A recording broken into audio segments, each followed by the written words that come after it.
मैं तो इसलिए तुमसे नहीं कहती कि तुम शादी की तैयारियों में मसरूफ हो, लेकिन तुम तो मुझे भूल ही गए हो। मैंने कहा, नहीं बाजी, ऐसी बात बिल्कुल भी नहीं है।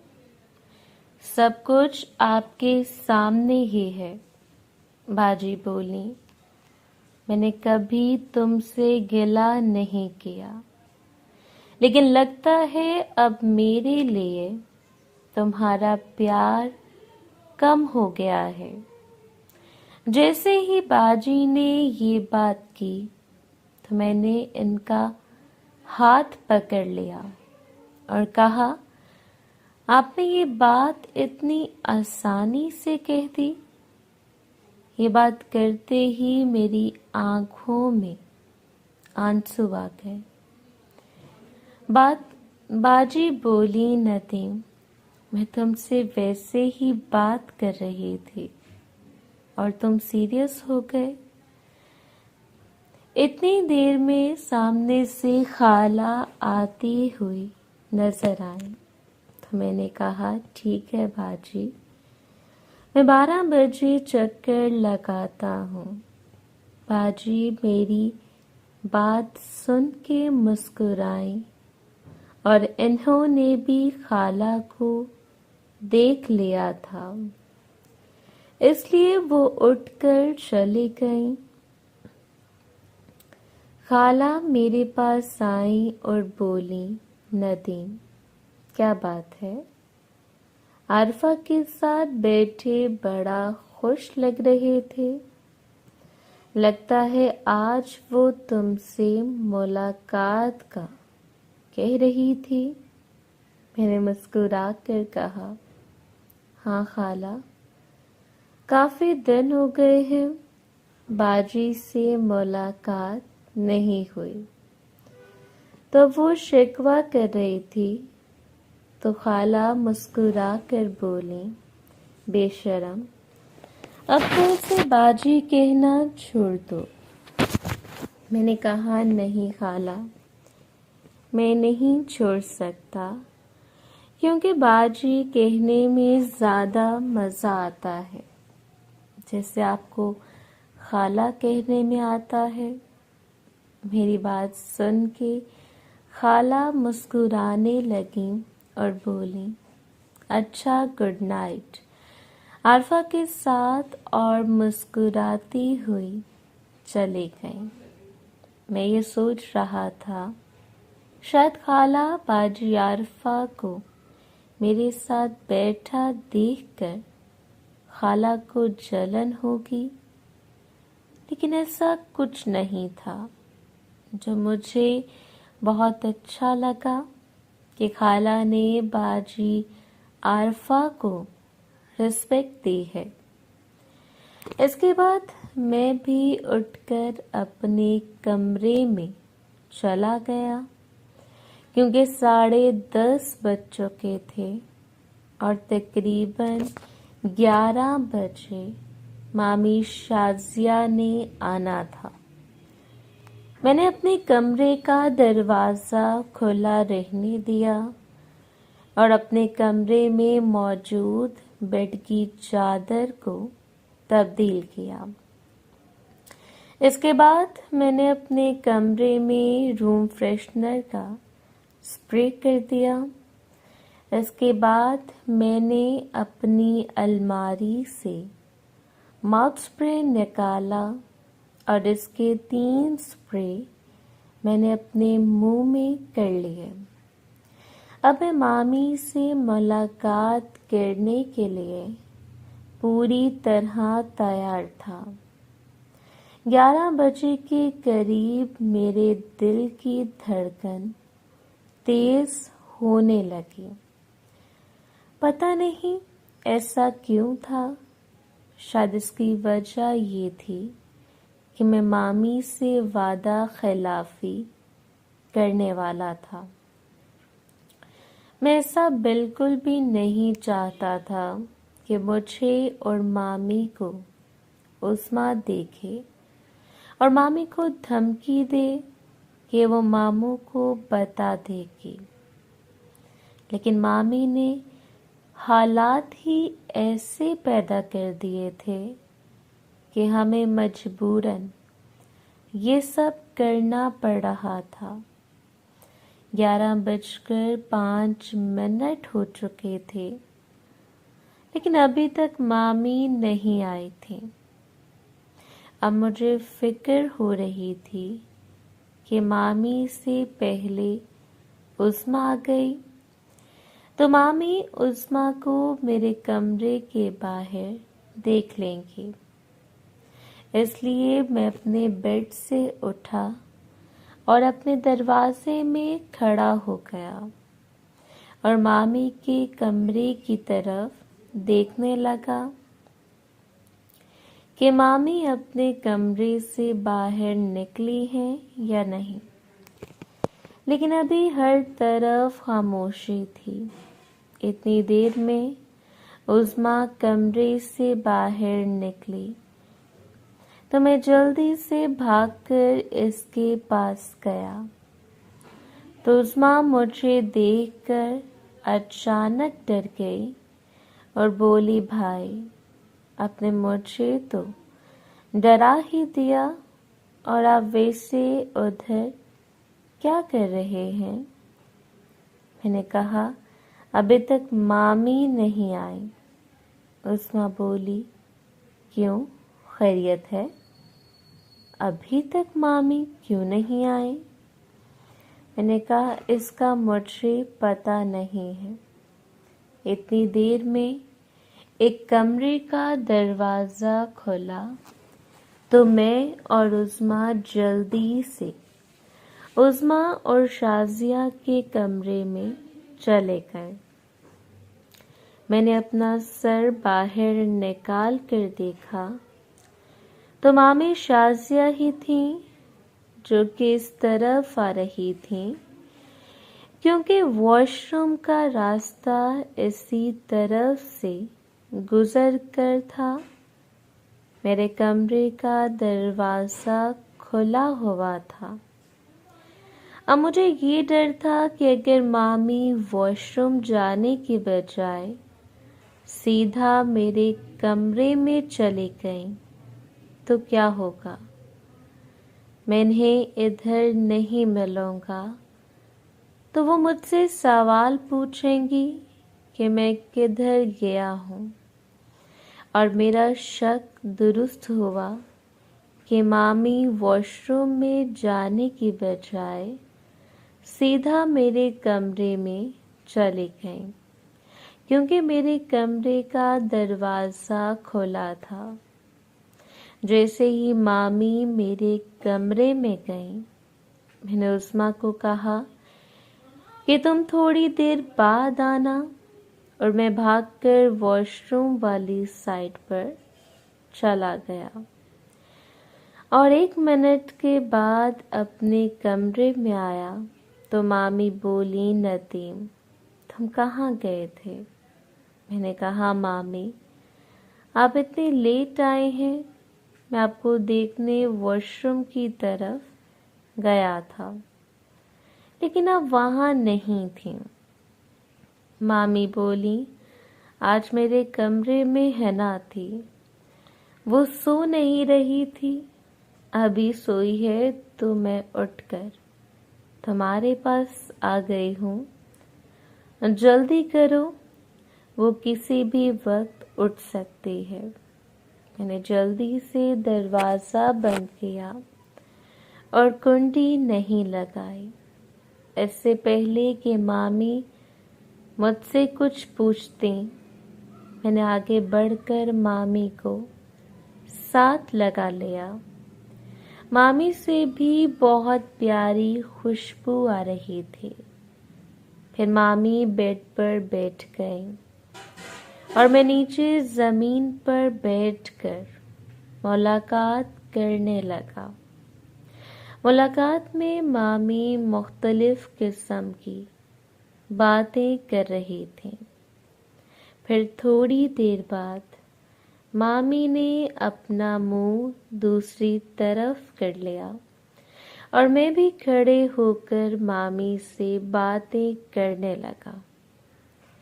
अब क्योंकि मामी का रुख दूसरी तरफ था, तो मैंने सोचा कि परी से बात कर लूं। मैंने मामी को इधर उधर की बातों में लगा लिया और परी से मुलाकात करना शुरू कर दी। मामी मुझे गालियां निकाल रही थी, लेकिन मैं मामी की तारीफ कर रहा था कि मामी आप बहुत खूबसूरत हैं, और बाहर वाले दरवाजे की तरफ देख रहा था कि अचानक बाहर का दरवाज़ा खुला और उस्मा अंदर आ गई। उस्मा ने अंदर आते साथ ही सबसे पहले कमरे का दरवाज़ा बंद किया और कुंडी लगा दी। उस्मा गुस्से से बोली कि ये क्या हो रहा है। मामी और मैं एकदम हड़बड़ा गए। मामी उठकर बैठ गई और बोली, उस्मा तुम यहाँ कैसे? उस्मा भी शायद कुछ सोच कर आई थी। उस्मा ने कहा, मैं वॉशरूम करने के लिए जा रही थी कि मुझे इस कमरे से अजीब आवाज़ें आई। जब मैंने दरवाजे को हाथ लगाया तो दरवाज़ा खुला था और मैं अंदर आ गई। अंदर आकर देखा तो आप ये मीटिंग कर रहे थे। अंदर आकर देखा तो आप ये मीटिंग कर रहे थे। उस्मा मेरे पास आई और मेरे मुंह पर थप्पड़ लगाते हुए बोली, भाई ये सब क्या है? मैंने कहा, उस्मा मुझे कुछ नहीं पता। मुझे मामी ने मुलाकात करने को कहा था। उस्मा ने मामी की तरफ देखा तो मामी बोली, ये झूठ बोल रहा है, इसने ही मुझे बुलाया था। उस्मा ने कहा, मामी मैं आपको ऐसा नहीं समझती थी। आपने मेरे मासूम भाई को अपनी बातों में वर्गलाया। आपको एक दफ़ा भी शर्म नहीं आई? मामी की आंखों में आंसू थे, जिसे देखकर मुझे भी बहुत दुख हो रहा था। मामी बोली, मैं सच कह रही हूँ, नदीम ने मुझे बुलाया था। तो उस्मा बोली, चलें, अगर आपकी बात मान ली जाए कि नदीम ने आपको बुलाया था, तो क्या आप दूध पीते बच्चे हैं? क्या आपको अच्छे बुरे का पता नहीं और आप मुंह उठाकर यहाँ आ गए? उस्मा की बात सुनकर मामी चुप हो गई। मामी नीचे मुंह करके रो रही थी और उस्मा मेरी तरफ मुस्कुराकर देख रही थी। मैंने हाथ से इशारा करते हुए कहा कि तुम बहुत अच्छा कर रही हो। उस्मा बोली, आने दो मामू को, मैं इनको बताती हूँ कि आप भाई को अपनी बातों में लगाकर इससे क्या काम करवा रही थी। जैसे ही उस्मा ने ये बात की तो मामी ने आंखें खोलकर उस्मा की तरफ देखा और बेड से उठकर उस्मा के पैरों में गिर गई और बोली, उस्मा मुझे माफ़ कर दो, अपने मामू को कुछ ना बताना, नहीं तो मेरा घर टूट जाएगा। मैं कहाँ जाऊंगी? मेरा तो इस दुनिया में तुम्हारे मामू के अलावा कोई नहीं है। मामी उस्मा के पाँव पकड़कर रो रही थी और उस्मा मुझसे पूछ रही थी कि अब क्या करना है।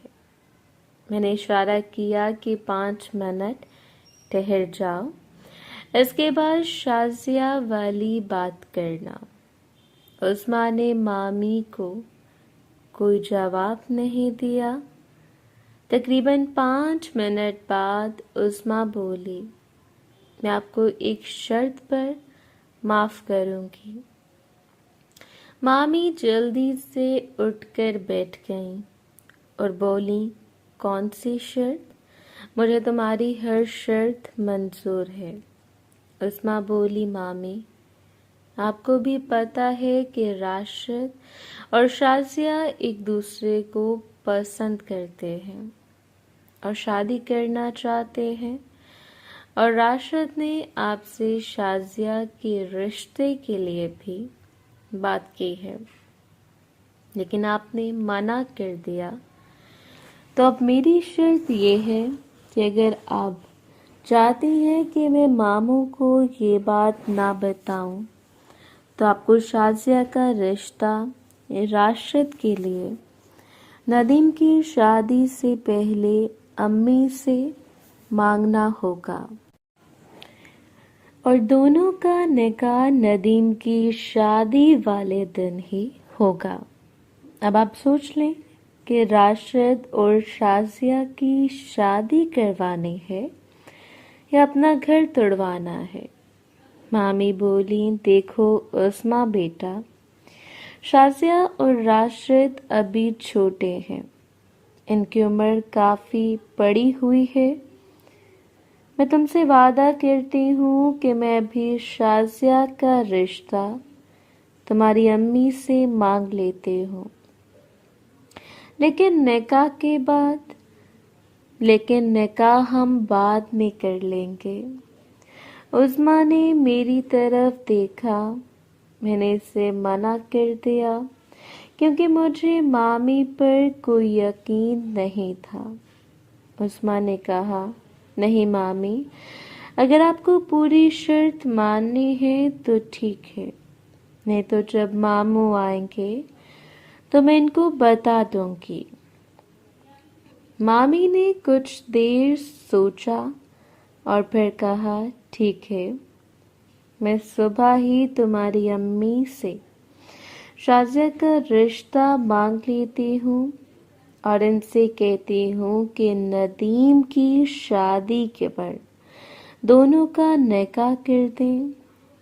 मैंने उस्मा को इशारा किया कि मामी से रुखसती की भी बात करे, तो उस्मा मेरी बात सुन के मुस्कुराई और बोली, हाँ मामी, शाज़िया की रुखसती भी साथ ही होगी, और कभी भी आपने शाज़िया को तंग करने की कोशिश की तो मैं ये बात मामू को बता दूंगी। मामी बोली, ठीक है, मैं सुबह तुम्हारे मामू से फ़ोन पर बात करके तुम्हारी अम्मी से रिश्ते की बात करती हूँ। फिर मामी उठकर खड़ी हो गई तो शाज़िया ने बेड से मामी की चादर उठाई और मामी को दी, तो मामी सर झुकाए कमरे से बाहर निकली और अपने कमरे में चली गई। मामी के जाते ही मैंने उस्मा को अपने साथ लगा लिया। उस्मा बोली, भाई, हमारा प्लान कामयाब हो गया। मैंने कहा, फिलहाल कामयाब हो गया है, लेकिन जब तक शाज़िया और राशिद का निकाह नहीं होता हमें मामी को ब्लैकमेल करना होगा। मैंने उस्मा से कहा, वैसे तुम बहुत तेज हो। तो उस्मा पीछे होकर बोली, क्यों भाई, अब मैंने क्या कर दिया? मुझसे कोई गलती हो गई? मैंने कहा, 2 मिनट मुझे मुलाकात तो करने देती। अभी मेरी मुलाकात स्टार्ट हुई थी कि तुमने एंट्री मार दी। उस्मा मुस्कुराती हुई बोली, भाई आप ही तारीफ कर रहे थे और आपने ही कहा था कि जब मैं तारीफ करूं तो तुम आ जाना। मैंने कहा, मैंने तुम्हें दरवाजे में खड़े देख लिया था, इसलिए मैंने मामी की तारीफ करना शुरू कर दी थी कि कहीं कोई तुम्हें बाहर से ना देख ले। उस्मा बोली, भाई आप बहुत तेज हैं, लेकिन अब ये शहजादे का क्या बनेगा? मैंने मुस्कुरा कर कहा, इसकी अभी एक और मुलाकात का वक्त होने वाला है। तो उस्मा मुस्कुरा कर बोली, भाई अब किससे मुलाकात करनी है? तो मैंने मुस्कुरा कर कहा कि बाजी आरफा को टाइम दिया हुआ है, अब 12 बजे इनसे मुलाकात करने जाना है। तो उस्मा बोली, अच्छा भाई ठीक है, अब आज आरफा से मुलाकात की तैयारी करें, मैं जाती हूँ। ये ना हो कि मामी दोबारा आ जाए और बजाय कि हम मामी को ब्लैकमेल करें, मामी हमें ब्लैकमेल करना शुरू कर दें कि मैं इस वक्त अपने भाई के कमरे में क्या कर रही हूँ। और ये बात करके उस्मा कमरे से बाहर निकली और अपने कमरे में चली गई और मैंने भी अपना कमरा सेट किया और वॉशरूम में चला गया। वहाँ से फ्रेश होकर वापस आया तो अभी 12 बजने में 5 मिनट थे। तो मैं अपने कमरे से बाहर निकला और अपने कमरे का दरवाज़ा बंद करके बाजी आरफा के कमरे की तरफ बढ़ गया। मोहतरम नाज़रीन और सामीन, इस कहानी का बाकी हिस्सा अगली आने वाली वीडियोस में पेश किया जाएगा। अगर आपको वीडियो अच्छी लगी तो वीडियो को लाइक और हमारे चैनल को सब्सक्राइब ज़रूर करें। शुक्रिया।